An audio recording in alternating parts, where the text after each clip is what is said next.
आज मैं आपको एक सच्ची घटना सुनाने जा रहा हूँ। बेजुबान का प्यार।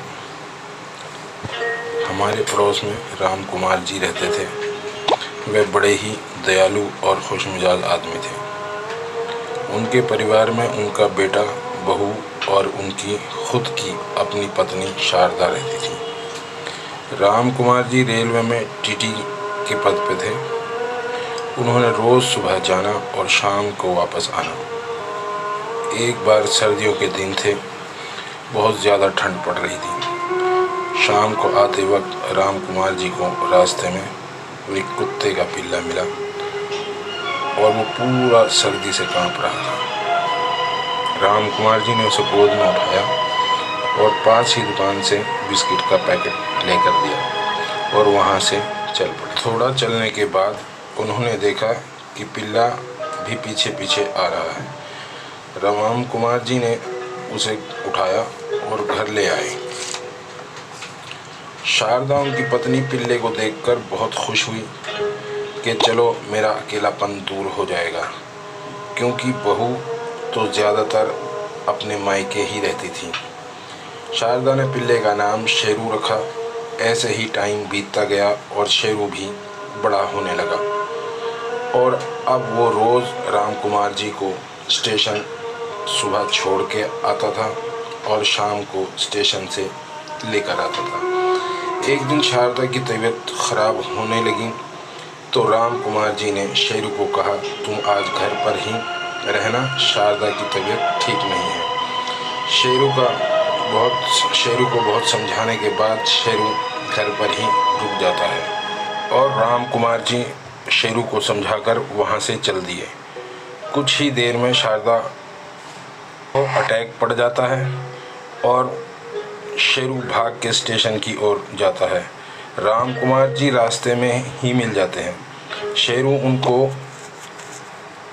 है और उनकी पैंट पकड़कर खींचता है।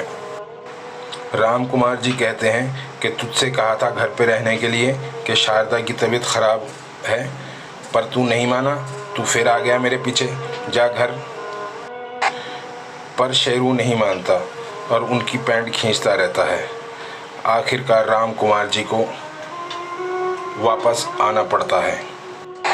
राम कुमार जी घर जब वापस आते हैं तो देखते हैं कि शारदा बेड से नीचे गिरी पड़ी है और उसकी बहुत ज़्यादा तबीयत ख़राब है।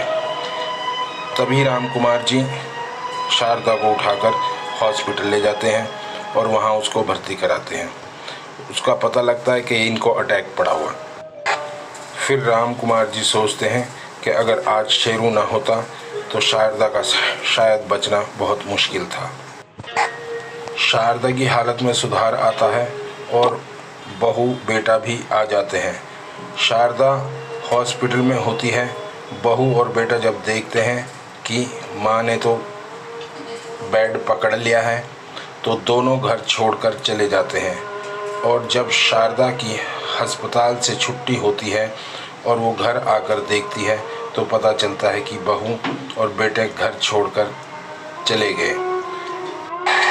तो शारदा को दोबारा अटैक पड़ जाता है और इसमें उनकी जान चली जाती है। अब राम कुमार जी और शेरू अकेले पड़ जाते। कुछ दिन तक चलता रहता है और राम कुमार जी शारदा के गम में डूबे रहते हैं। ऐसे ही टाइम निकलता गया। रोज़ सुबह शेरू राम कुमार जी को छोड़ने जाता और शाम को लेने आता। और एक दिन राम कुमार जी के ट्रेन में दरवाजे के पास खड़े होते हैं, तभी उनको अटैक पड़ जाता है और वो ट्रेन से नीचे गिर जाते हैं और किसी को पता भी नहीं चलता। ट्रेन स्टेशन पर आती है।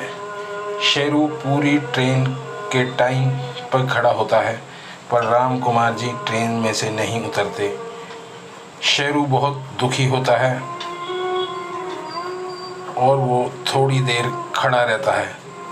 सुबह होते ही जिस ट्रेन से जाते थे वो ट्रेन जाती है और शाम को वापस आती है। शेरू नज़र गड़ाए देखता रहता है, पर राम कुमार जी नहीं आते।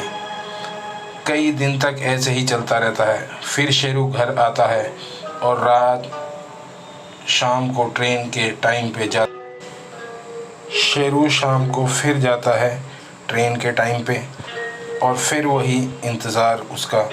आंखों से आंसू बहते हैं पर राम कुमार जी नहीं आते।